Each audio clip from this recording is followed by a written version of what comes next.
let's get into the big topic of open source, something that we actually say at Red Hat. We haven't This is so we awesome. are an open culture that believes actually in a big importance of piece What is that process that a developer, or let's say As the Kubernetes ecosystem really boomed.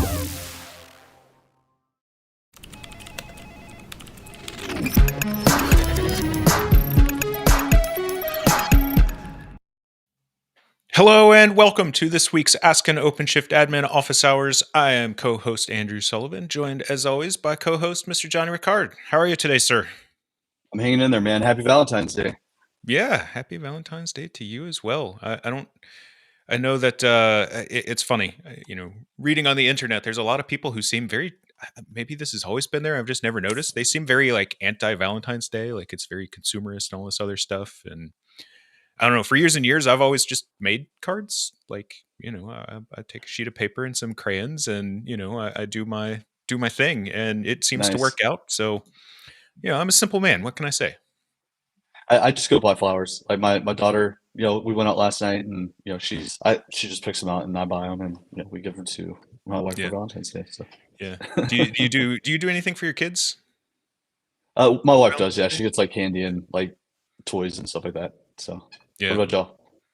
Yeah, we do the same. So typically a little bit of candy. I try and, make sure that they understand that, they're important and all that other stuff. Because, they're kids. I suppose we'll keep them, Right.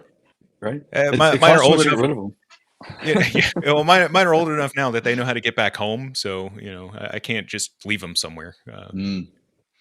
Plus, I Yeah, kind of like solid them, point. I guess. They're all right, Yeah. But my kids are in like this nice, like my son's 17, my daughter's 13, and like there's some hormonal things that go on sometimes, but like for the most Yeah. part, like they're at that age where it's like you can go and do anything with them. Like they're down for pretty much anything, which is it's a lot of fun when you have it like that. So Yeah. Well, we were chatting before the stream started. I'm super excited for this weekend. My son, so he's on the esports team at his high school, and they made state finals for Fortnite. So going to the big Hell esports yeah. arena in Greensboro, gonna watch him up on the main stage. I'm super excited for that. that's awesome. And, Oh, congrats to you and your son, man. That's awesome. Yeah, I can't take any credit for it. Like aside from, like, if anything, maybe I made it worse because I make him get off the computer to do his homework and stuff like that. So opposed to practice. Ooh, you're the challenger. Yeah.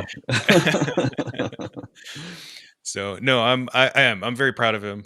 He's always been really good at that stuff. I mean, he's 16 now. He's been doing tournaments and all kinds of other stuff for at least 6 or 7 years. Here Oh, in the man, area. that's awesome. So, Nice. yeah, who thought back way back when that this video games thing, like you could legitimately play video games for a living and as more than just a QC tester. Yeah. Well, you remember when like the whole esports thing kind of came out and everybody was like, "What? Like that's not even real. Like how are you going to do that?" And now it's like it's a school thing, right? Which is, I think is Yeah. amazing. Yeah. I didn't know that the schools even had esports teams these days, but here we are. So Yeah. That's awesome. anyways, yeah. So lots of stuff going on this week. Let's see. What have we got going on this week? That's last week's notes. Let's look at this week's notes. So we did get a couple of messages, a couple of emails and stuff like that. We'll address those on the top of mind after last week's stream. So just want to cover some things and talk about some stuff that folks had emailed us. So as always, this is an office hours stream here on Red Hat live streaming. So we're here to answer questions, kind of whatever's on your mind, whatever is, whatever you care to ask us about, whether it's about today's topic, which as you can see from the title is hosted control planes and OAuth integration for those managed clusters. Whether it's relating to that or not, we're here to help answer questions. So don't hesitate. Sorry, a break for me to cough. Yeah, so we'll talk about some of those things in the top of mind segment here in a moment. I did want to point out and very importantly remind folks that tomorrow, February 15th at 10:30 a.m. Eastern Time is going to be the What's New in OpenShift 4.15 live stream. So I think it's scheduled for an hour and a half, Jonny. Is that right? Yeah. Yep. Yeah, so it's 90 minutes of the product management team going through and talking about all of the new features, capabilities, all the things that are happening inside of OpenShift. So keep in mind that the What's New presentation is not the day that OpenShift will be, the new version of OpenShift will be available. So we're still close, but not quite to the point of releasing OpenShift 4.15. And then, as always, remember that when that happens, you can use the fast channel and update immediately, and it is fully supported. So lots of cool stuff happening in 4.15 and 16 and so on and so forth. So let's see, Lords. When using SSO, is there any way to get a token without logging into the web GUI? I don't think so, because I think you can. What is it now with 4.13 or 4.14? Even from the CLI, you can do the with web client or whatever the option is, and it'll pop open the browser to get you the token. But I don't think there's any other way of doing that. You might be able to use like the API, but it's not like easy, right? It's actually kind of a pain. Let me see if I can find it. Maybe that could be deprecated too. Yeah. I mean, you could create. I'm assuming you could create a service account and then pull the service accounts token, and then use that. Of course, there's certificate-based authentication. You should be able to log in with a username and password at the CLI, and then pull the token associated with that session as well. That's another way of doing it. But at some point, you have to authenticate, right? Yeah. It's not a trivial step to get that token from without logging in directly. So I'll have to take a look. Yeah, at least without using certificate-based authentication, in which case the token becomes irrelevant. Let's see here. So again, if you have any questions, feel free to post them into the chat. Kind of doesn't matter what platform you're watching us on, one of the YouTubes or Twitch or anything like that. It all gets rebroadcast across the others, and we are happy to answer those questions to the best of our ability. If Jonny or I doesn't know the answer, which, let's be honest, does happen somewhat frequently, actually, we're happy to reach out into the various organizations across Red Hat and see if we can get answers, including doing that in real time. We tend to do that as much as we can, but also we'll follow up if we cannot get those answers here on the stream. Is there a way to overwrite the resource requirements of an operator? It depends on the operator. Some of them will allow you to set those requests or limits inside of the custom resource definition. Some of them will not. So yeah, you can check the documentation, and the documentation will usually tell you which ones you can and can't do that with. So let's see if I can find an example. Share screen. A good one's like Elasticsearch, right? Where you can overwrite like the deployment size. Service Mesh, you can do that too, where you can go through and update the container runtime limits and requests. Yeah, so here is, oops, let's see, let me adjust this window a little bit so that way it fits the screen. So I'm just looking at the 4.14 documentation, and I want to say, if we go to, no, these are all, excuse me, managing operator conditions, maybe? No. Managing platform operators. So some of these will offer you the ability to customize them. But I don't remember, somewhere in the documentation, I can never remember where, is the docs for how to configure those. So I think if we go to infrastructure node, so creating infrastructure nodes, I always find this in a very roundabout way. Moving resources into infrastructure machine sets. So I want to say down here, like you can look and see the various things, the various configuration for these operators. And this is one of the areas where it'll pop up. Yeah, I don't remember where inside of here those pop up at. Sorry for all the scrolling. I know it can be distracting. Anyways, somewhere in here, somewhere in the documentation that exists. If I can find it or I can remember where it's at, then we'll share the URL. But basically, you want to look in the documentation and see if you can find the docs for that specific operator. Didn't you point out the logging one a moment ago, Jonny? Yep, logging, definitely. You can do it. Yeah, so if we go to logging and we go to configuring logging, yeah, CPU and memory limits. Here we go. I should have just listened to you, Jonny. It's okay.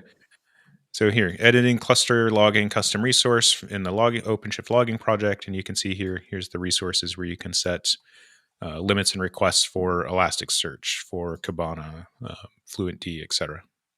And I would assume that the same thing exists for Loki as well. So just look for similar configuration on each one of the cluster operators.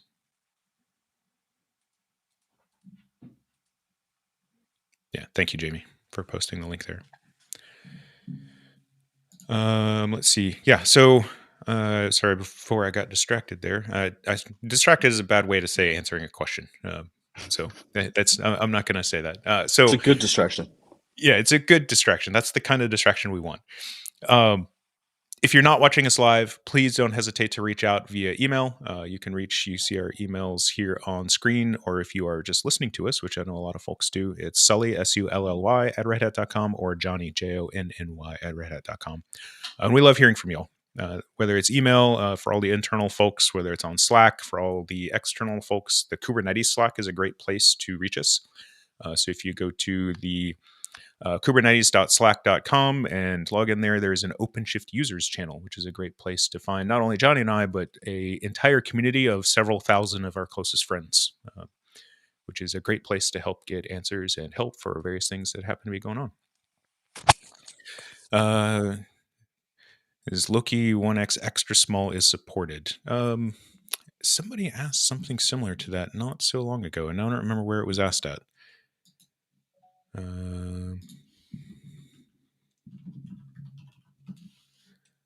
have no idea.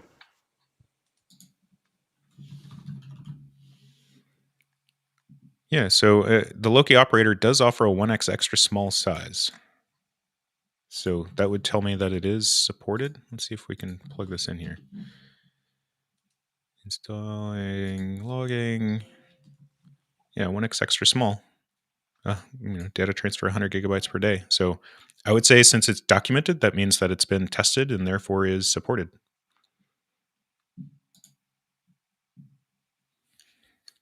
Nice. So, yeah. All right, we'll take that away so it's less distracting to me more than anything.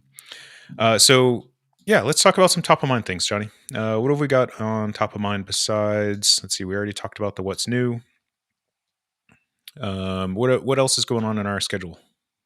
Yep. So obviously we got the what's new tomorrow. Next week on Wednesday we have William Caban. If you remember William, he came on just before KubeCon back in November to talk about etcd. So him and Abu are going to come on and talk about API fairness and priority. So they've been doing a lot of work on that and they want to come show it off. Once 4.15 releases, they're also going to come back on later on in the year, like April or May, probably after Summit sometime. And then they have another thing that they're going to talk about, which is going to be really awesome. And I completely forgot what the topic was. So as soon as I remember, I'll bring it back up. But yeah, they had a couple things that they wanted to bring up, but one of them wasn't quite released yet, so they wanted to wait until that drops. And so yeah. Anyways, next week's going to come on. They're going to talk about API fairness and priority. The week after, Andrew, I don't know if you want to put your business out there, but like we'll be doing the network observability operator, at least an intro to it.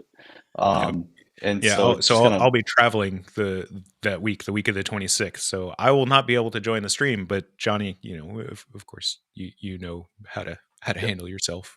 I can click buttons and mumble.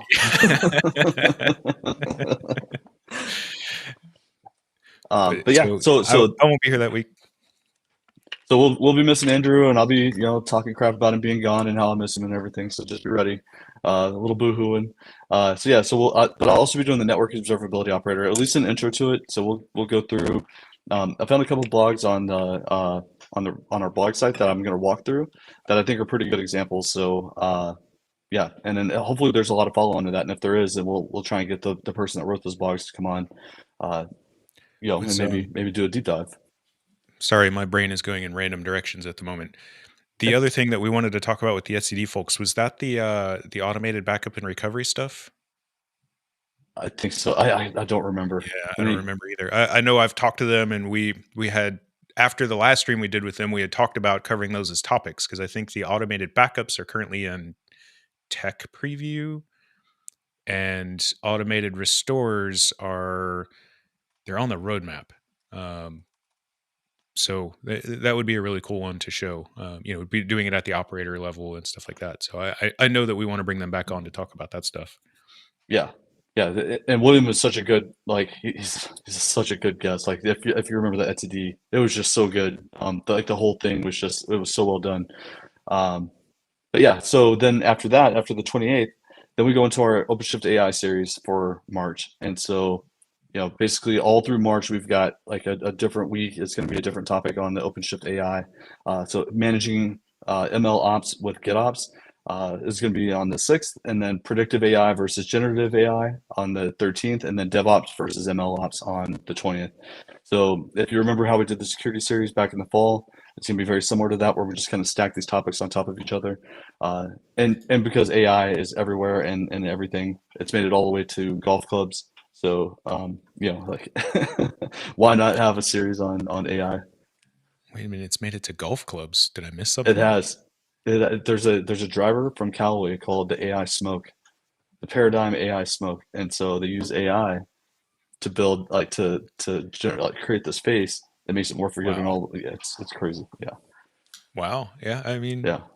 everybody's talking about AI and all things. And so, I mean, we talk about it. I think we've talked about it here on the stream before of, we kind of look at it two different ways. AI as a workload in OpenShift, and AI integrated into Red Hat products. Ansible Lightspeed being a great example of that. So all I can say is keep an eye out for the Red Hat Summit keynotes. There's going to be some really cool stuff that gets shown off there. So I don't even know details yet. I just know like the high level story of what we've started to plan out. So for any Red Hat people that are watching the stream, if you were at Red Hat 1 and watched the keynotes, so that's a preview. Anyways, let's see what else is in chat here. Babooni, how to replace Elasticsearch to Loki. Yeah, there is and I see Jamie said that there's a example of doing that inside of the docs. There is, I don't remember. Let's see. I think you have to, let's see. Where is that at? I'll see if I can find that link as well at some point. If not, we'll put it in the notes for next week and then share it out then. Awesome. Yeah. Yeah, I'm looking forward to having the OpenShift AI folks on. I know they've got a lot of cool stuff to show off, and I was looking at some things yesterday about model serving, and so one of the folks on my team, Karov, he's been doing some stuff with machine learning and AI on top of OpenShift, building a sample application, and then how we do model serving and how we integrate all of that into the applications, and how you can do dynamic rebuilding and leverage things like service mesh in order to direct traffic over to like the new version, the updated model version, in order to do testing and validation. And it's the whole app platform thing, right? It's not just enterprise Kubernetes where you throw your pods at it and trust that, it's Red Hat, it's a stable, manageable Kubernetes platform. It's all of the other features on top of it that make it into a robust platform for hosting and managing applications. That's a cool thing. Oh, sorry. Yeah, that's a cool thing about service mesh. I was just like reading up on it, like the canary aspect of it, or you can go in and you can actually do like a canary deployment. And then if you're a GitOps nerd, you can also do like Argo rollouts, which has like the progressive delivery, and then you can get that blue-green canary type deployment. So yeah, it's all the tools are there, man. Like it's Yep. I'm still trying to wrap my head around sync waves with Argo. So yeah, they're annoying. Let's see. I don't see any other questions in here. Yeah, Peter, another example is overriding CPU and memory limits for Cert Manager. Yep. So I know that there was a bunch of stuff announced on the roadmap when we did the What's Next back in, I always hesitate because I remember Pirates, and then I remember it was right around Halloween. So it was last October that we did the most recent roadmap update. There was a bunch of stuff talked about there. So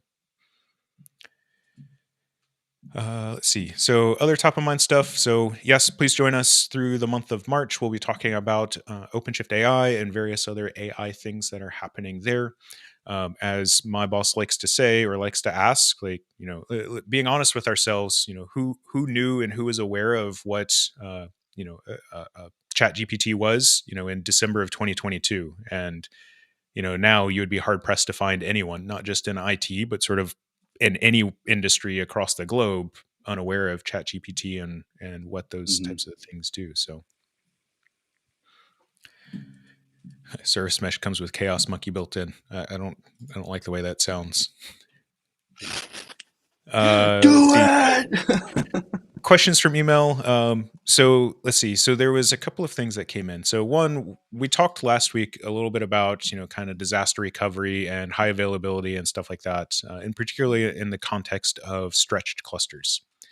And this is something that, for a long time, and we've done a couple of streams on disaster recovery and stuff like that. It's been a while since we did it. We should probably go back and revisit that. I will point out that one of my favorite links right now for disaster recovery stuff is actually the OpenShift disaster recovery, OpenShift virtualization disaster recovery guide. So, it is virtual machine centric or OpenShift virtualization centric, but it covers a lot of topics, a lot of things that I think are relevant for any application with persistent storage inside of OpenShift. So I just posted the link to that here into the chat. But my recommendation has always been that we want to be careful to separate the concept of cluster high availability from application disaster recovery. So things like a stretched cluster focus on cluster high availability, right? When I lose X amount of infrastructure, can I keep the cluster and therefore the workload inside of it operational? Versus I have lost a cluster, whether wholly or partially, and now I need to recover the workload into somewhere else. And, for better or for worse, if we think about something like VMware, and I adore and I love the way, and I think it was one of the defining features right up there with vMotion of VMware, which is the ability for the hypervisors to do and negotiate high availability among themselves, right? You don't need vCenter to do virtual machine high availability with VMware. Whereas with OpenShift, you need the control plane to schedule workload. VMware, okay, I lost a bunch of nodes, including, and the vCenter VM was one of those. The surviving nodes will negotiate with each other to figure out which VMs to start back up. And maybe when vCenter comes online, it says, I don't know what y'all have done here. I need to rearrange all of the chairs on the deck and put them back in order. But all of the workload will get restarted, with or without vCenter. So with OpenShift, with Kubernetes as a whole, we have an odd number of control plane nodes, which means that with just two sites, if I'm stretching a cluster across two sites, I'm always going to have one site that has an imbalance, in a majority of the nodes. And if I lose that site, then I can no longer reschedule workload until I regain quorum at the surviving site. So you have to ask yourself, am I, from a high availability perspective, if I'm protecting against site failure, am I really improving my stance there? Andrew's opinion is no, but of course that's just my opinion. So you have to focus instead on workload availability and workload disaster recovery, and that can look a number of different ways, right? Ranging from I have an active passive cluster, so one where the application is actively deployed and running, and all of the traffic goes there, and if something happens there, I stand up the application again in my secondary cluster. Active, and that includes, I will also lump in having the application deployed in both places, but only directing the traffic to one instance until something happens, and then having like a global load balancer redirect traffic to the other one. Active, where I've got both applications or the application deployed twice, and both of them are receiving traffic, and either at the application level or at some level having them sort of cross replicate so that at any point in time, either one of them can take the full workload. There's various other strategies as well. I know that it's been talked about both here on the stream, as well as there's various resources, including that disaster recovery guide that talk about that. So it's definitely, I've been involved in OpenShift virtualization for a while now, and as I talk with more and more, virtualization admins, and Jonny, you and I were both virtualization admins for a number of years. As we're learning how OpenShift and how Kubernetes is different than the way we think or the way we have come to expect things to be previously, whether it's Red Hat virtualization or any of the other solutions. It's just learning new paradigms is all, Exactly. and learning to accommodate. Find a bug in ESX a few months back where lost communication of the VMs and everything became snafu. But no VM would work if it failed. That's interesting and terrifying. Huh.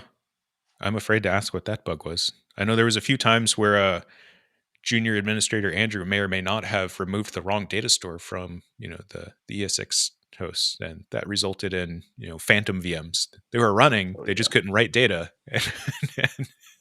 Oh yeah. Yeah, that did not go well. Let's just put it that way. It was bad doing it once. It was really bad when it happened like more than once, because I was learning PowerShell, Power CLI at the time, and I used to work with a guy who he was adamantly, this is in the mid 2000s, adamantly against doing any kind of automation. I think this was before even Ansible. I want to say, Chef. Chef was the main automation tool. Chef and Puppet, yeah. Yep. And so he was adamantly against doing any sort of automation because as a person executing tasks in sequence, there's only so much damage I can do, when something goes wrong. If it's automation and I say, hey, go out and do these 1,000 things, it may hit 500 or 750 or even all of them before I realize that something bad has happened. And so therefore it's safer not to use automation. Thankfully, eventually over time, we convinced him that no, that's not how it works. That's not the right mindset. And, if you really want to be successful and be able to scale and be able to do all of these other things, you have to adopt automation and you have to be able to be successful with it. But it was fun. It was interesting. Yeah. We had to cross that bridge when we started doing like multi-site. Like I think when we were doing everything single site, multi-server, like we had our senior Unix admin who was just like, I'll just write a Perl script, I can do this. But they're like, once you start scaling and you start going like geographically separated locations, and you're like, all right, these need to be in sync and they need to look the same, and you were there, you're a part of it, right? Like yeah. You have to have some kind of automation. You have to have something. It can't just be Mr. Perl doing everything. Yep. So yeah, we've been talking about it for a while. We need to have the Ansible folks on. I just had a new Slack channel get added into my list of hundreds that is focused around doing some OpenShift Ansible things. So maybe we can get them on sooner rather than later. Savion, is there an easy way to remove a cached image? Found out that the pod has to get a forced error image pull first and then push the image back into the image registry in order to solve it. So I think, maybe. Let me share my screen again. So in the documentation here, what you want to search for is garbage collection. So the garbage collection process will do, among other things, clean up unused images. That being said, it works based off of thresholds and typically will only run when the free space on the nodes, basically /var, drops below a certain percentage. The fastest and easiest way to do that is probably to debug into the node. So OC debug node, blah, blah, blah, and just remove the image from that node. That being said, I almost want to say that the right way to do that is to set the image pull policy for that pod to always. So that way, every single time it gets deployed, it's pulling the image. It ignores any cached image or pre-pulled image. It'll always pull it. And then you don't have to worry about or mess around with garbage collection or debugging to the node or anything like that. Thoughts, Jonny? That's exactly what that's my first thought before even garbage collection was the image pull always. See if I can find that here. Oh, come on, search. Don't do this to It'll me. be in the deployment spec.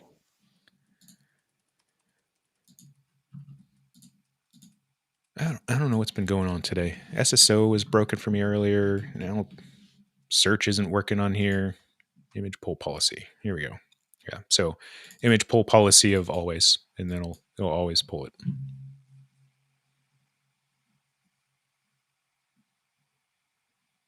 So pretty straightforward in that respect. Yeah. And that applies deployments and deployment configs, right? So like if you were following along last week, right? Like it's the same thing. Yeah. Or you can set it on an individual pod basis too, if you're just deploying pods. Or Also true. Yeah. If you're manually creating replica sets, kind of anywhere that it's, you're defining a container image. Yeah. So the other thing that I wanted to talk about, rhope9. Oh yeah, image garbage collection and OpenShift. Thank you, rhope9, for that link.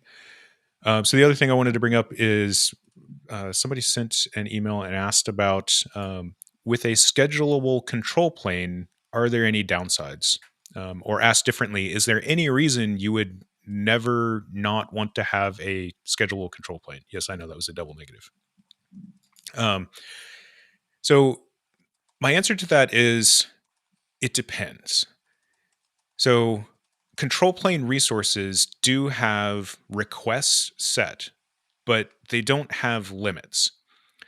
So what that means is there will always be a minimum amount of resources sort of guaranteed because a request is tantamount to a reservation to those workloads. But that doesn't mean that it is enough to meet the demand of the cluster. So I'll pick on the API server, right? So even if I have a small cluster, even if it's literally just a 3-node compact cluster, the API server can consume a lot of resources. I'll pick on GitOps, Argo CD, right? When you deploy Argo CD sets up a lot of watchers inside of the API. And so it increases the CPU and the memory workload of the API server pretty substantially. And the more things that you're doing inside of Argo CD, the more overhead that can, or the more resources that can demand. So if I have a schedulable control plane and I'm putting workload onto those control plane nodes, what'll happen if my applications start to consume resources that are encroaching on or interfering with, my control plane workload? Well, I don't know off the top of my head whether or not those control plane resources have priority defined. Might be something worth checking into at some point. Where they have preemption priority or something like that. So that way they get more access to those resources or preferred access to those resources in the event of like eviction taking place. But, at a minimum, I think that would not be ideal. So maybe it's one of those, like, if I am concerned, if I believe that there is reason that my control plane services could start to be resource starved, then I want to protect those. I want to move that workload off. If I'm not concerned about it, maybe I'm deploying onto bare metal servers. I've got, 762 cores and, 80 terabytes of memory on the server. Yeah, you're probably not going to encounter a scenario like that. So yeah, it's definitely one of those leverage the monitoring suite to your advantage. And keep an eye on the statistics that are coming out of there. And, hey, I've got plenty of overhead, again, deploying bare metal where we see, much larger servers with much more free space where it doesn't always make sense to have a bunch of wasted resources. Use the monitoring suite and keep an eye on it and set sane thresholds, sane alerts so that you can take action and move workload away from the control plane nodes in order to protect those control plane workloads. And remember, things like etcd, the API server, performance issues there ripple out across the cluster. If the API server becomes unavailable, that means that kind of nothing is happening in the cluster, right? You can't request a lot of things. If etcd starts going into re-election loops, same thing, right? Nothing is going to happen inside of that cluster. So you want to be careful with those. Is hosted control plane supported on all the environments or only on top of cloud provider? So hosted control planes, Jonny, this I'll try and answer this, but maybe I should just let you answer it because you've been more involved with that than I have lately. Yeah, it's definitely in the cloud providers, and it's on bare metal, and I believe OpenShift virtualization.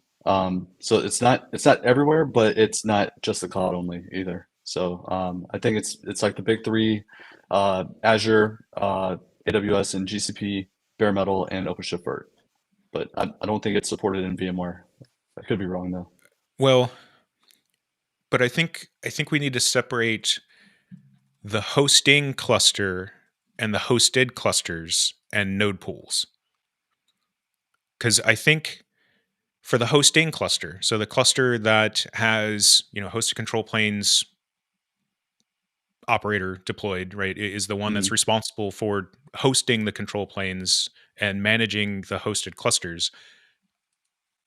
I think that one works with any OpenShift deployment. So you can do a non-integrated cluster deployed into vSphere, deployed into Rev, deployed into wherever, or you can deploy into AWS, or you can deploy integrated into vSphere, right?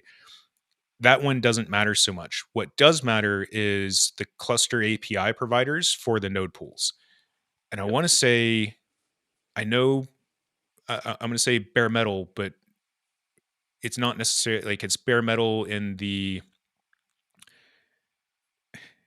I think it's bare metal operator, but not necessarily bare metal IPI type of integration, or the bare metal cloud provider, right? So in other words, Yeah, I think you're right. With ACM, I can go in and, I generate my ISO and I boot the nodes and they pop into the infrastructure environments. And I can effectively take those nodes and create a non-integrated, a platform none hosted control planes cluster. Or I can use the bare metal provisioner and I can use a node pool that is basically bare metal integrated, bare metal cloud provider to deploy nodes for the hosted control plane. And then the other one is OpenShift virtualization. So it uses the KubeVirt cluster API provider. I know that we have cluster API, node pool operators for AWS and Azure and others. I don't know if they're fully supported yet. I don't remember. I would have Yeah, I think everything right now is still tech preview, right? I mean, it's like nothing has gone. I think the only thing that's gone GA is for Rosa. Well, no. So with 4.14, bare metal and OpenShift virtualization are GA. You're right. Yep, you're right. I'm sorry. I was talking about the cloud providers as far as being tech preview. Yeah.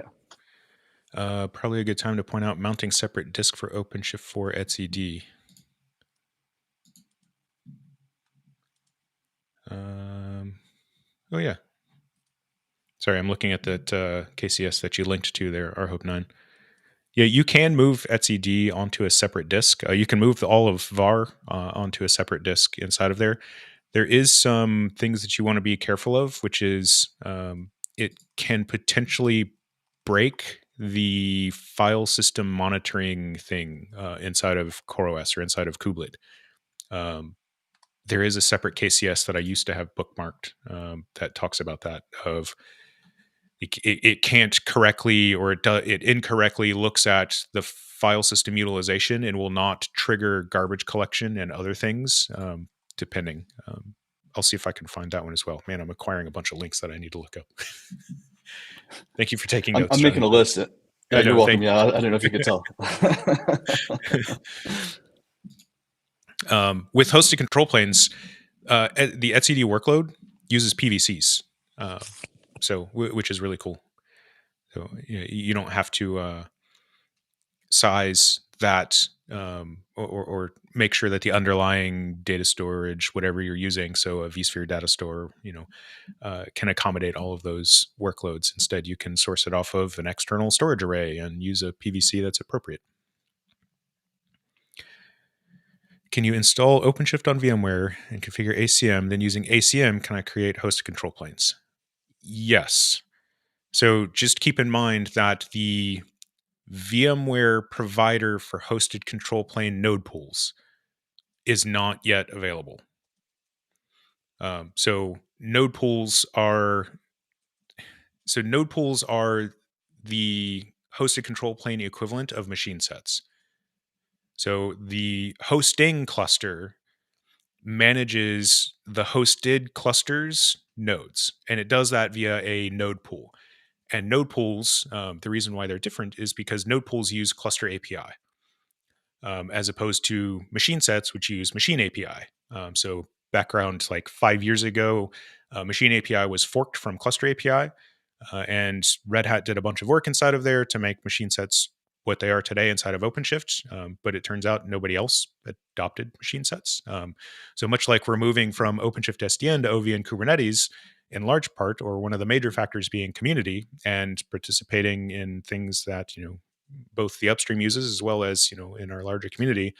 We see the same thing with cluster API. So that's where node pools are going there. So you can have the hosting cluster in vSphere, but you cannot use a platform vSphere and a integrated cluster to deploy a hosted control plane, a hosted cluster to vSphere. You would be able to do it as a non-integrated one, though. And that's confusing. We've got to have a chart here. Like, there's got to be a chart somewhere of these things. Maybe that'll be in the what's next, or what's new rather, tomorrow. Peter, yeah, bare metal and KubeVirt providers are GA. Thank you for hosted control planes there. Jonny, your microphone is a bit staticky at times. Yeah. I like to call it sparkly. It gets a little sparkly.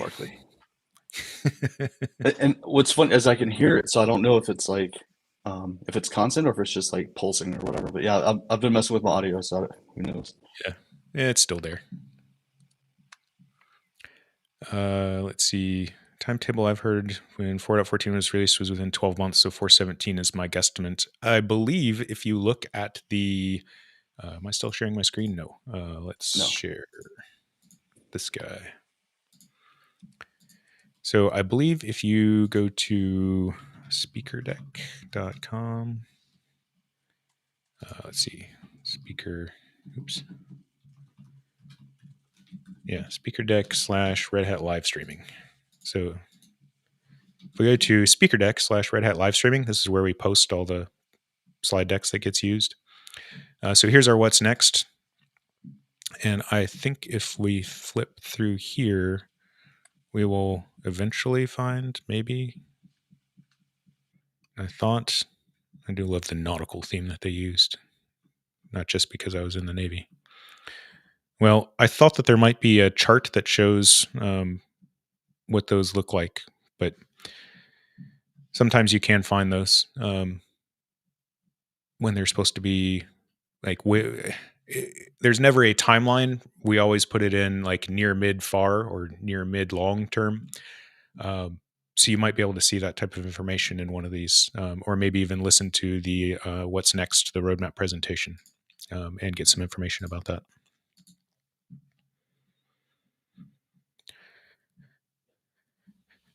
All right, let's see. Was there anything else that we wanted to bring up? Any other comments, Jonny, on schedulable control plane or anything like that?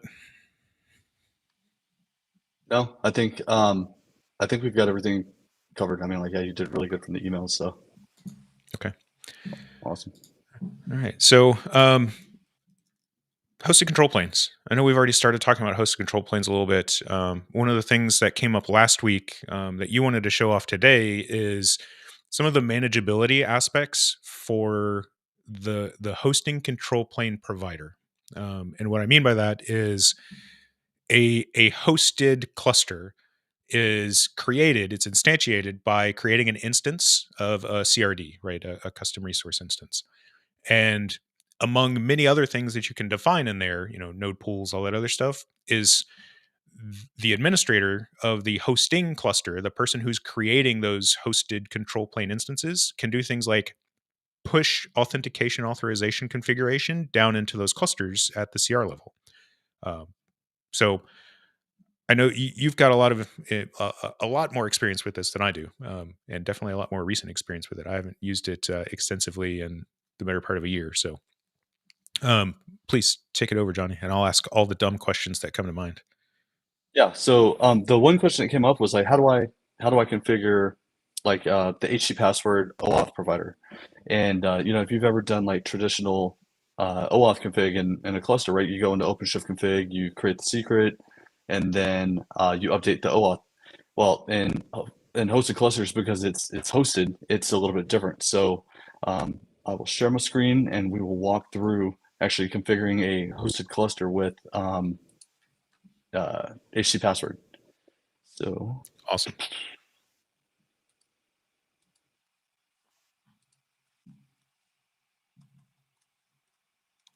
Or hope not. I don't know if you purposely used YAR as in the pirate theme because we were talking about the last roadmap being pirate themed or not, but That's a nice pun, regardless.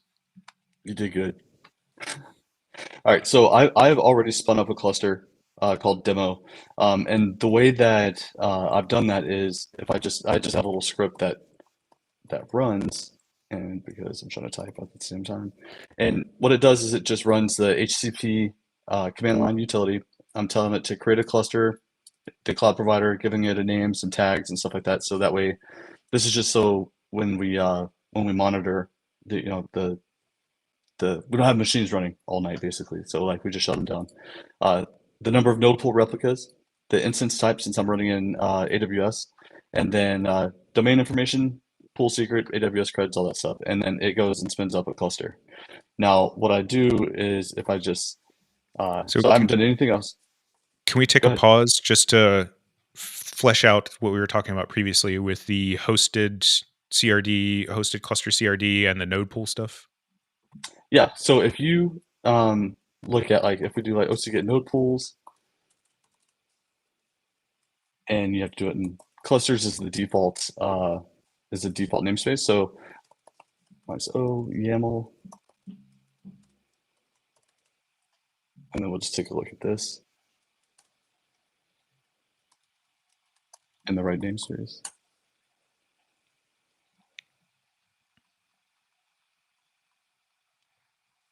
Oh, mommy. Let's do this. I have a TMUX session running, so it's not going well. All right, so we have this node pool CR. Now this gets generated automatically, right? So when we say, hey, when we run the hosted control plane command line, we just say how many nodes we want, what type we want, where we want them, any additional things. Like there's a lot of configurability that you have. And what it'll do is it'll spin up this node pool CR or CRD, and then it just basically plugs in your information. So it'll give you your cluster name. If you want to do like auto scaling and stuff like that, like you can tell it to do auto scaling, and then yeah, you're basically saying any overrides that you wanted, you would throw along the command line, and then it'll plug this in. So this is the way that they want you to use to interact with the hosted control plane is through the CLI. Okay. And so a couple of questions here, a couple of things to point out, and a couple of questions. So one, you see in the screen there's the platform stanza, and that should look almost identical to what we see today with machine sets, right? It is defining where and what shape the nodes should be created in.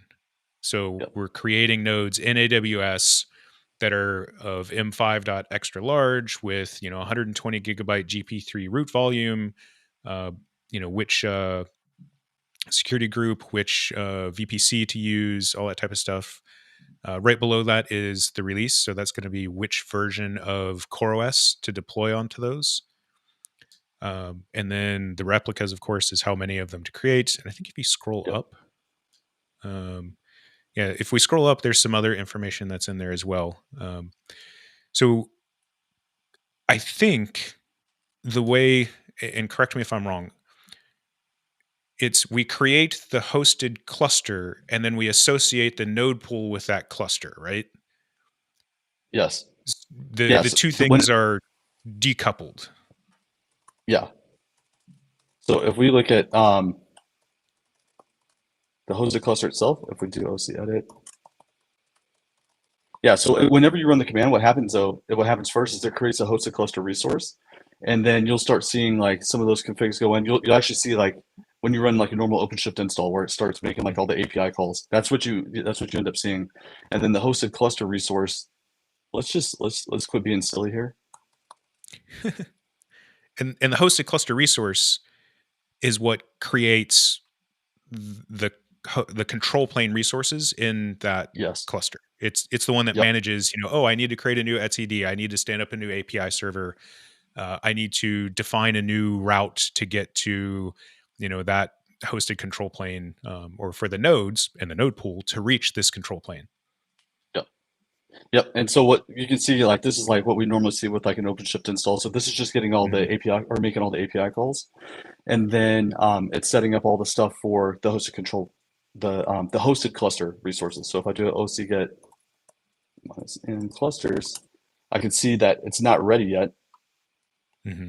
Right, it's starting to spin things up. Now, if I do like an OC-get pods minus in, and then clusters dash demo 2, we can see that now the API is starting to get spun up, right? So this namespace is the namespaced API, or is the namespaced control plane for the demo 2 cluster. And so as it's getting further and further along, right, we'll start seeing more and more pods getting spun up. Like you see the etcd's pods are starting to go. And then once the control plane comes online, when we do the status, we'll see where it's like available, but maybe the node pools haven't come up yet, because what's happening is like the hosted control plane comes up, it becomes ready, the node pool starts spinning up, and then they start checking in just like in a normal deployment. And then once the node pools are ready and everything's good to go, then you'll see where like all of this is, complete true, and it's all ready to go. Yeah. And so if we look at that, that hosted cluster instance, and so, sorry, Victop, touch on the subject of S2I for compiled languages, how it works in ensuring you don't get a bloated image. I will admit that S2I is black box magic to me, so I don't know anything about that. I don't know if you have any awareness of it, Jonny. Yeah, it's I'm pretty much in the same boat with like maybe a slight bit more. It's all in with the S2I, as long as you're just like a Docker file, right? If you put a bunch of everything in your Docker file, then it's going to be in your image is going to have all that bloat. So you just need to make sure that you manage your container file correctly, or if you have S2I scripts that you want to run to do the installation, that's really use multi-stage builds if you want to keep the bloat down, where maybe you build an artifact and then the next stage is to pull that artifact in without bringing in all the CRUD with it. But yeah, that's outside of that. So okay. So Babuni asks if you could share the HPC create cluster command, specifically yes. to review the supported parameter. Yeah. Let's run through this really quick, and then I'll put it back up here, and I'll even put it in the show notes if that helps people, or I'll create a gist and share that in the show notes. So yeah, so is there something that you want? Yeah, so like basically, if you look at like a normal install config, we're defining the base domain, we're defining like the availability zones, that type of stuff, right? All that. So like that's what this is doing. So, oops. You might want to adjust that. It looks like the far left character is getting cut off in the. Yeah, that's I messed with my window a little bit. Yeah, you're good. Yep. So look, so our infra ID, what I do, this would create a if you don't define one, it will generate one. And so it's usually like the infra ID, which is like that five character GUID that you normally see. But you can actually define it. So when you start thinking about like destroying resources, instead of having to go find that GUID, or maybe parse the resource itself for the infra ID, you can actually just you can define it, and then I just set it as the cluster name, so that way I can always use the same thing. And it's one variable that I get to reuse. And then, like you were saying before, where etcd is on its own PVC, so we can see that. Any networking, well, basically it's all just default networking. It comes up, and then if you can tell it which availability zones you want. If you want it to have FIPS, it'll use if you want to use like an existing VPC, you can do that. But like I basically just use all the defaults straight off of my AWS account. And then here are these tags. So the platform stanza in here, where does this get used? Is this for creating or defining that node pool, or is this used for something else? Yep, this is the node pool stuff, right? So this is like. But you can also separately define node pools, right? Yes. You can have multiple node pools in the same hosted cluster. Yeah.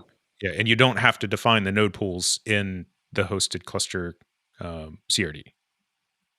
Right. Yeah. And so, like I said, so before they used to have like a hosted cluster resource that you could use. I think if you look back to how I can't remember his name right now. Anyways, we had him on, and he came on and he did a demo. Like if you look back at how he did that demo back in the day, they used to actually have like a YAML file that you could go in and config. But now they want you to use the CLI, and it's because they've abstracted so much down to that CLI that they don't really see the point of like doing another level of abstraction, right? Or trying to like parse it out in another way. So that's why like they recommend and they want you to use the CLI. Yeah, it used to be there was in ACM, there was a CRD that did all of that abstraction. And I think before it went GA, they removed that. And Yep. because it would, particularly with AWS, it would be the one that abstracted away, figuring out the role refs and the VPC and like all of that other information. And now it's all a Yep. part of the CLI. But I know they encourage / prefer that we do it that way, but it's not required. Right. Particularly Right. if you're all on prem and you already know all of those values, you can manually create each one of these CRD instances. Yep. Exactly. So and you can see, like, as we're getting further and further along, that like the status is starting to update. Now, one thing I'll say, I don't, it's not like to call anybody out or anything like that, but like there was from 4.13 to 4.14, there was a push in the main branch of the hosted control plane. And so what ended up happening is you could just run it without defining an image, and then they push an update, and then at that point you had to actually declare an image because it wasn't backwards compatible, right? So if you wanted it to be like 4.13 or 4.12 or whatever, you actually had to go in and define that image. And as of 4.14, they added, it's 4.14 and MCE 2.4. They added an ability to set like a default image for your cluster, right? So that way you can just run it, and it's just, you don't have to go and find the right image tag if you want to use it. But if you just MCE is multi-cluster engine. Yeah, multi-cluster engine. Yep, exactly. So I'm going to use the demo cluster here to set up the HTPasswd. So the first thing that we need to do. Did you have a question? I'm sorry. I'm going to interrupt you. So Boris asks, are day 2 operations provided out of the box when instancing the hosted cluster? Which I'm not sure what day 2 operations you're referring to there, Boris. So maybe if you have something in mind. Yeah, and Peter, you're absolutely right. It's the node pools can be different, but they have to be the same platform. Yep. Yep.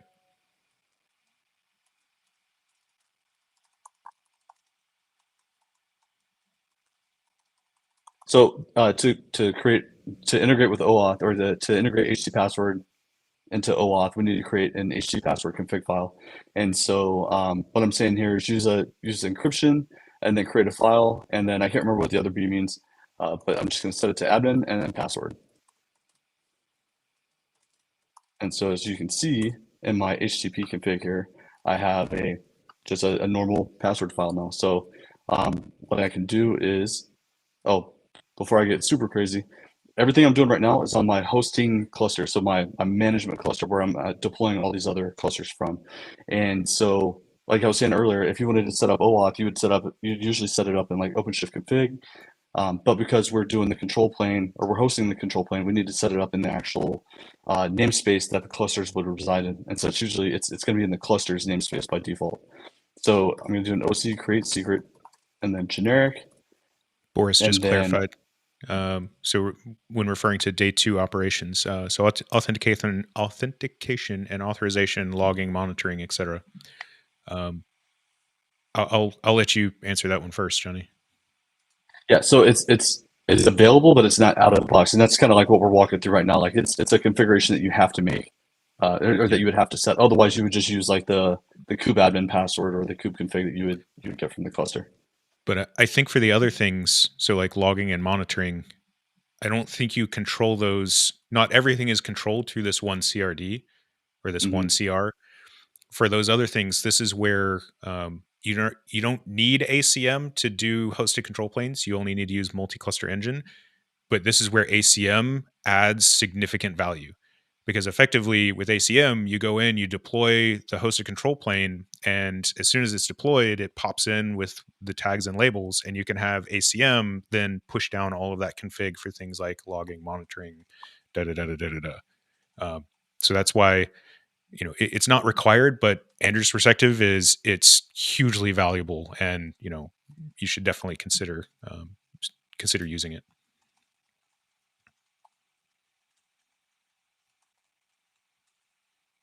All right, so this isn't required here to use like the HTPasswd - cluster name, but it's going into the cluster's namespace where all of your other cluster information is going to. So if you have 4 clusters and you're doing OAuth for 4 different clusters, then it's different for each one. This just makes it nice to separate. So that's why I do it that way.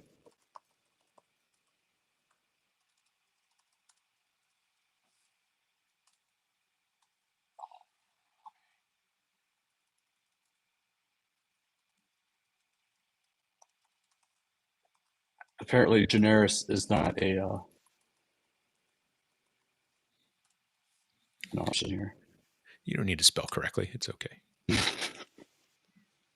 All right, so Okay, so we took the HTPasswd file that you created a minute ago with the HTPasswd command. We put it into a secret in the clusters namespace. Yep. The clusters namespace is the one where that hosted cluster, the HC instance of the CR exists.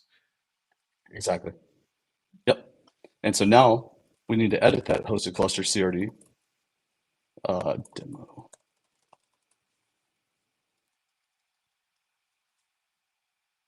And add the OAuth config.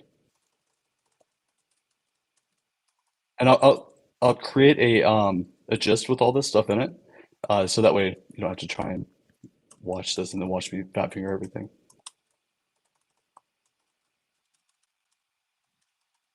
I learned recently that, at least on my Mac, I can take a screenshot of something and it'll automatically do text conversion. So I can highlight and copy paste it from an image.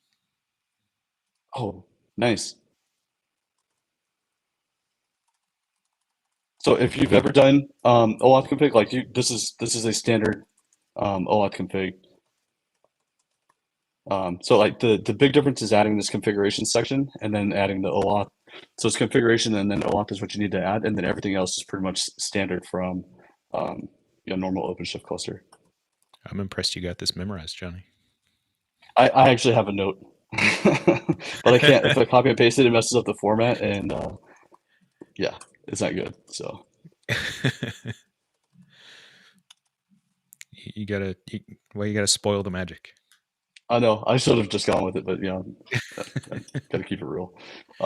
Yeah. So the one thing to note here though is once we set this up, so if we didn't touch this and we just deployed the cluster and we just went at it, the kubeadmin secret gets. Oh, okay. I'm gonna copy and paste this because now I want to show you.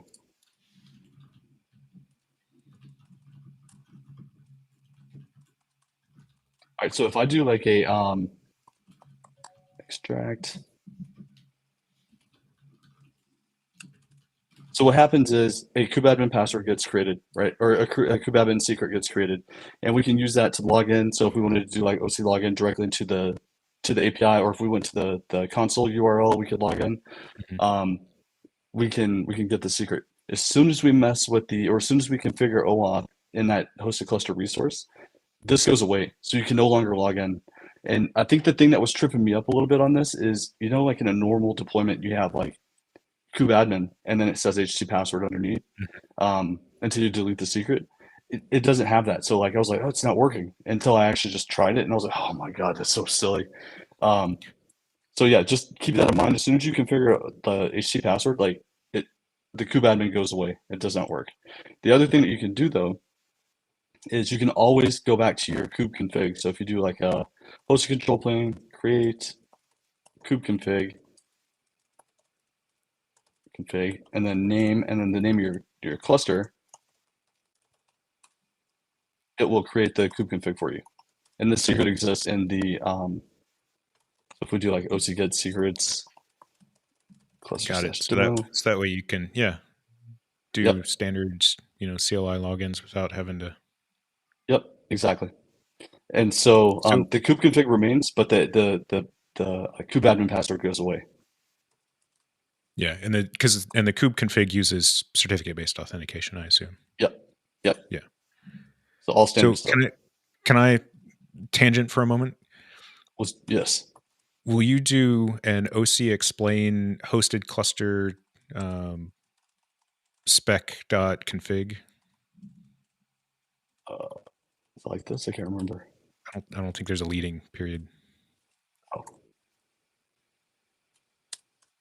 Resource, yeah. Oh my god.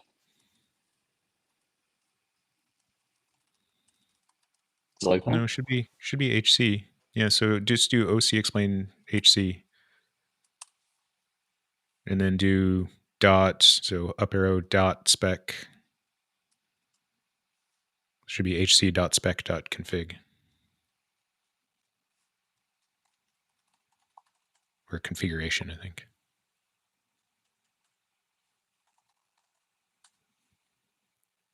Yeah. Okay. Because what I was wondering is, what are the other configuration, to the point of Boris, what are the other things that we can specify at this CR level that we can push configuration down into the cluster, right? So you can see there's a proxy config. So if you need to configure a cluster-wide proxy for that cluster to access resources, the internet, whatever, that you can manage that at the hosting cluster level through the CR. You see authentication, feature gates, image, so which version it's using. If you need to configure ingress information, I'm assuming network is for like cluster network and all that type of stuff. Mm-hmm. Yeah, service network, cluster network. Scheduler, if you want to, modify the scheduler, which I assume that's going to be, I would assume you can use the secondary scheduler because you don't have to worry about, the reason why we have the secondary scheduler and the primary scheduler is not supported to be modified is because that can change how OpenShift schedules like core OpenShift workloads, specifically the control plane. So the secondary scheduler was added for non-core OpenShift workloads to have scheduler, to be able to control the scheduler for that. My favorite is always Trimaran or resource aware scheduler. Let's see. Is it right? Type statement regarding identity provider. It could be HTPasswd, or maybe I'm wrong. I'm not sure what you're saying there, Boris. Are you adding another one, Jonny? Yeah, I like deleted it, so I didn't even. Oh. Demo. I quit out of it before it even got started. Oh.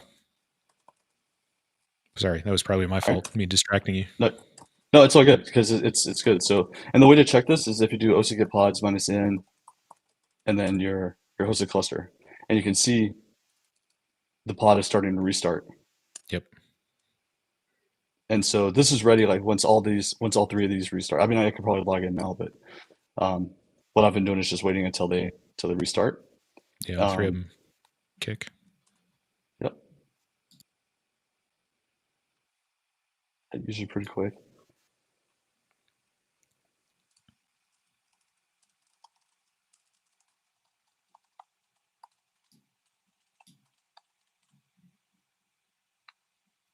Yeah, it's starting to happen. Yep. So then, and I always cheat because I'm lazy. Like I have a way to get the console URL, but what I always do is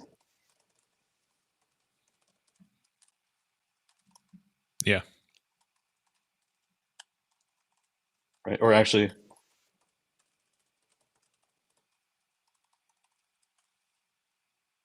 we can see like this is just like if you've ever seen like the load balancer that gets configured for it's usually a CNAME or it's usually like API dot whatever the cluster. Yep. This is the actual URL to that. So if I can just cheat and do OC login -p. Bam. Oh, not yet. Is it skip TLS verify?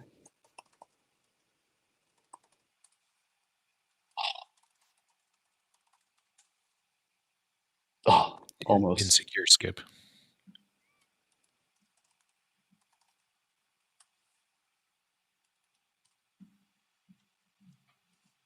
What? Maybe you need to put it first instead of at the end.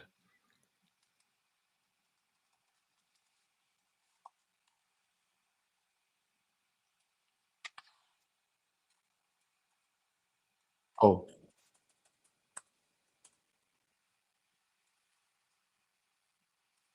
Yeah, I think it needs to be OC login -- insecure -u -p and then the URL. Yeah.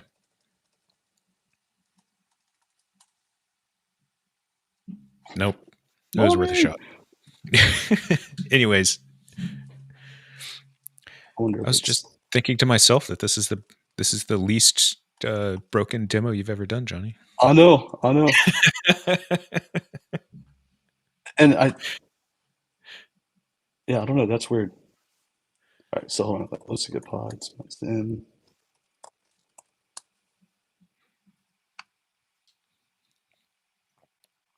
okay, yeah, so it should be ready. Yeah. What I could do is get the console.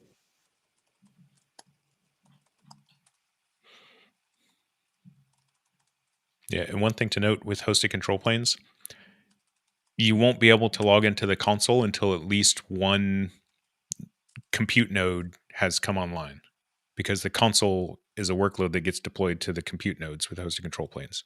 So even though the API is there and you can, connect to it, you can, OC whatever against the API for the new cluster, the console won't be there until there's a node.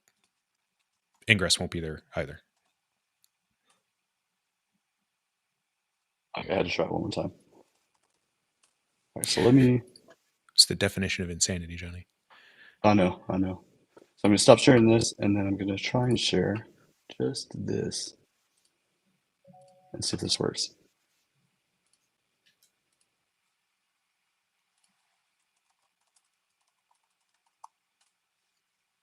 All right, so yeah. So just logged in. It might be because I already did it. I bet I probably have the old certificate still in my, probably still cached in my local kube config. I know you're not going to do anything there, but it is super tiny. You're just showing that we can log in. Yep, just showing, logging in with admin, and then going to go back over here. I'm starting to jump around. I did actually. If you want to share that console again, real quick. Okay. The web GUI. The thing I want to point out here is it's not like the regular OpenShift admin console, right? You see on the left-hand side there's a bunch of stuff that's missing, even you're on the developer view. But if you switch over to the admin view, and you'll need to zoom in or shrink the window. Oh, come on, little buddy.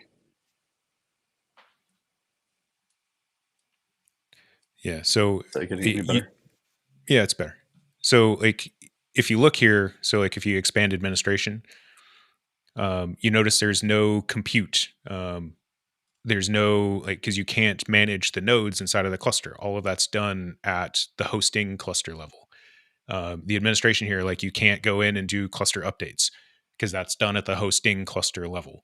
All of these types of things. So even if you're an admin in the cluster, you don't have the full traditional set of capabilities that you would with a non-hosted control plane cluster. So you can go in and you can do things like deploy all the operators you want all day long without an issue. But if you want to scale up the number of nodes in the cluster, that's done at the node pool level at the hosting cluster. Yeah, and Andrew, I'm going to just add, I don't know if you want me to share my screen for that. I'm just going to add the cluster admin role to this user. And see if maybe let's see what it looks like with permissions. Yeah, and Peter brings up a good point here of control plane nodes are not visible in the hosted cluster. And that's partially permissions, but also partially because there is no control plane nodes. Right? The control plane for the cluster isn't hosted on any nodes that are in the cluster. It's a set of pods. It's an API endpoint as far as this cluster is concerned. It has no awareness, no visibility of what that control plane workload looks like. It's just a thing that it talks to, which I always thought was really cool.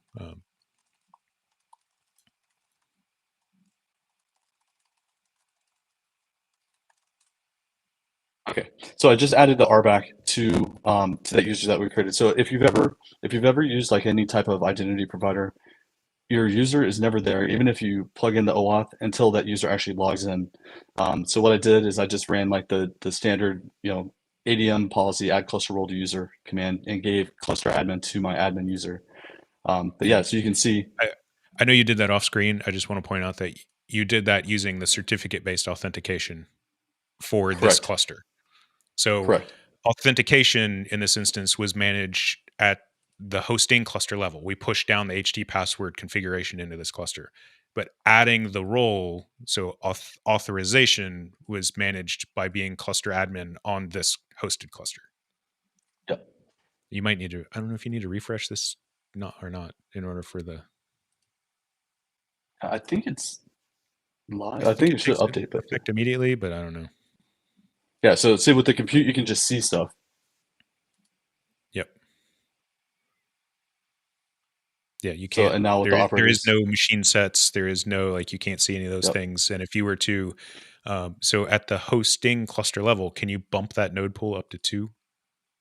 And I know you're going to do this off screen, but it's just like scaling any other thing. You scale it from 1 to 2. And what we should see is a new node pop in here after a couple of minutes. And things like cluster auto scaling work exactly as you'd expect. Essentially, what happens is the hosted cluster communicates with the hosting cluster, so that way it says, hey, please scale me up, right, type of thing. Yeah, just 1 second. I don't think it'll actually pop in here until after it's done loading the node. Yeah, it takes a little bit of time.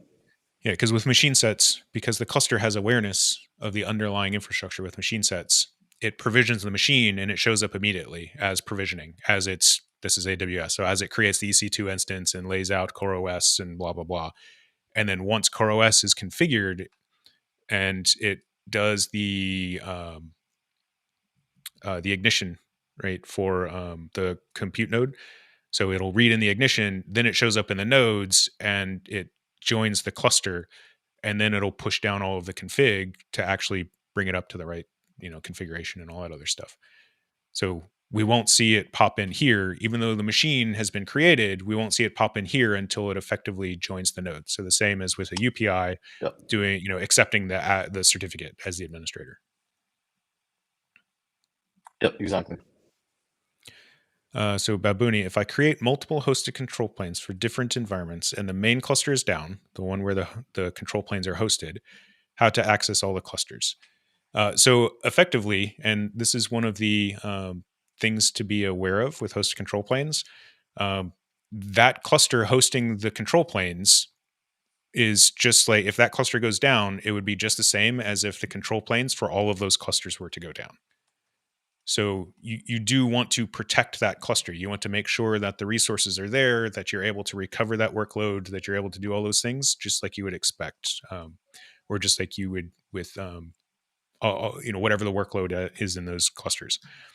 One of the interesting things is, I think, and this is Andrew speculating, I haven't tested it and I haven't confirmed with anyone smart, which is to say not me, that effectively the hosted control plane it's a workload. So you can use the standard set of tools for backing up workload for that control plane, I think. So for example, etcd is stored in a PVC. So I wonder if you could, and I know we say all the time, right, you can't restore a cluster by just restoring etcd, or replacing the etcd for that particular cluster. I wonder if you could do that with hosted control planes, of effectively deploy the hosted control plane pointed at the old etcd and then spin up a new node pool for that existing cluster and it'll sort itself out. I don't know. That's a good question. Maybe someday we should try that, Jonny. Yeah, be fun to tinker with. Yeah. But yeah. So this thing, it's still provisioning. Sorry. Yeah. Go ahead. I know it'll take a couple minutes to pop in. It should only take like 3 or 5. Mm-hmm. Assuming AWS is performing correctly. Can you set up Loki for a hosted control plane? I mean, as far as I know, you can. Mm-hmm. I think the big difference between like hosted control plane and like a traditional standard OpenShift deployment is that like there are some operators that aren't completely supported yet, and that's because the way that hosted control planes, like the security box, right, that they put hosted control planes in is like it's least privilege all the way down. And so a good example is like ODF, right? ODF, when you deploy it traditionally, it has like a cloud credential and it goes out and it says, hey, I'm going to make a request on behalf of the service. And then, but it's all internal and it's all using the cloud credential operator. And hosted control planes, they don't want that, right? They want it to be going back to the cloud provider and say, hey, like making the request back to that. And so it's all like token based, right? And so right now they're working on, and it's not even all of ODF, it's like Nuba is like the one part of that does that. So then what they're doing is they're working on adding that feature into Nuba, where Nuba can actually make the request out to the cloud provider and say, hey, I need X, or I need this credential or this authorization to create this thing, versus like, hey, cloud credential operator, can you spin one up for me, since that's what you do? That communication isn't there in hosted control planes. Service mesh is very similar, and there's a couple where they're starting to make that shift over to like the least privileged paradigm inside of the hosted control plane service. Oh, there's our new node. Yep, there it is. Let's see. So rHope9 asked about Loki as well as the compliance operator in hosted control planes. So Loki, I'm almost positive you can. Compliance operator, I think so, but I haven't looked. I haven't actually looked to check. Yeah, rHope9, send us an email and I'll find it. There's an issue on it, and I would just have to go dig through the issue and see like where it falls in that in the list of operators. Yeah. So kind of behind the scenes, what we're looking at here. So the new node joined, but it's not ready.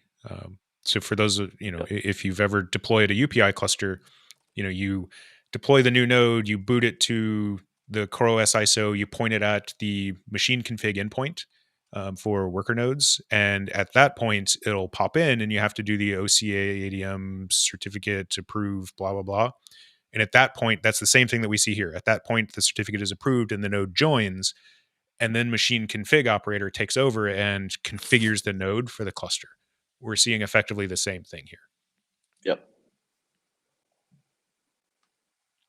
Yep, and we're all set now. So we've joined. It took a couple minutes, 3-5 minutes, something like that. And spinning up a new cluster, like if you saw, you're just running that CLI, but then once you're past that, it takes about 10 minutes and it's ready to go. Like you've got a console URL, you've got your kubeadmin password.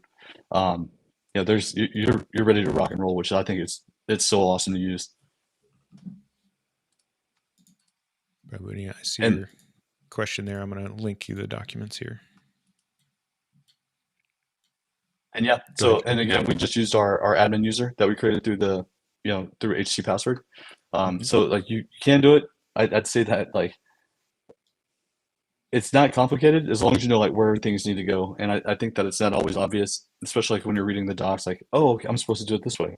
I think knowing where it's supposed to go and then reading the docs, you're like, oh, okay, it makes perfect sense. So I was looking at them and I was trying to think of how I could do a PR to make it more like approachable, I guess, but I'm not sure if there's a way, because it's really just without like blatantly saying, hey, bullet points like this, like I think it's well written. It's just you do have to kind of know.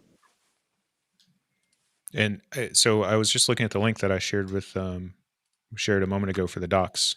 So there is a docs page called Backup, Restore, and Disaster Recovery for hosted control planes. So Babuni, I would definitely check that page out. I'm just looking at it. I'm skimming through it right now. That should explain quite a bit. I hope that explains quite a bit about how to protect that workload. Yeah, I got you, Babuni. I'll add it to the show notes. So I'll create a gist with all the stuff on it, and then I wrote a blog for our internal team, and I'll add that in there too, so that way you can refer to that. Well, I think it's important to point out that in the hosted cluster CR, right? There's spec.configuration. You use the OAuth, so spec.configuration.oauth. So underneath that stanza, it's the exact same as any other OAuth. So yes, let me share my cluster here. So this is not a hosted control plane cluster. This is a regular, full fat cluster. And if I come down here to cluster settings and configuration and authentication, is it authentication? Is that what I want? No, I want, it's OAuth. Yep. OAuth. So if I look inside of here, it's literally the exact same thing that I find underneath the OAuth spec, right? Literally, this is exactly what Jonny typed in. So whatever you would put in here, if you want to have multiple OAuth providers, you want to have one that's HTPasswd and another one that's LDAP and another one that's, something else, whatever. It's literally the exact same stanza. So you would just look at the docs for how to do OAuth config at that point. Yeah. Yeah, and if you like, I love using GitHub as an OIDC, because like almost everybody on my team has a GitHub account. So instead of me managing like an external, authentication source, I just say, hey, go use GitHub, and as long as they're in our organization, they've got access to our cluster, right? And then we can use like the normal RBAC stuff within, Kubernetes to do like, okay, this subset is cluster admin, this subset is like viewer or whatever, So, yeah, it's I love it. I think hosted control plane is awesome. Like we talked about it a long time ago when it was first coming out. We were both giddy about it, and to actually get to like kick the tires with it on a daily basis is pretty awesome. Yep. It's definitely, I am excited, and I'm constantly impressed with every single release at the amount of stuff that, I don't know. It's fun to be on the product side and remember back, I remember 3, 4, 5, 6 releases ago when we first started talking about things and like, oh yeah, that's really cool. And now we can actually see it in action. So where should I get today's mom? I don't know what mom is. My mom is in the bag downstairs. That's a terrible joke. My mom is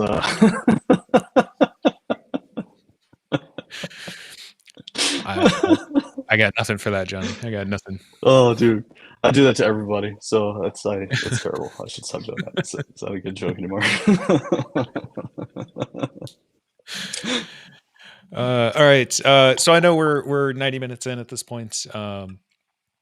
Minutes of meeting. I don't know. Jonny said you said you were going to create a gist that has kind of all the I'll stuff create a that you gist. covered here. Exactly, and I'll put it in the. So if you go to the YouTube channel and you look at the video in the description, you'll see the link to the gist, and then hopefully I'll try and capture all the links that we shared today. I think I got most of them. But yeah, I'll have all the links that we shared today, and I'll put those in there on both the Red Hat YouTube channel and the OpenShift YouTube channel. Yep.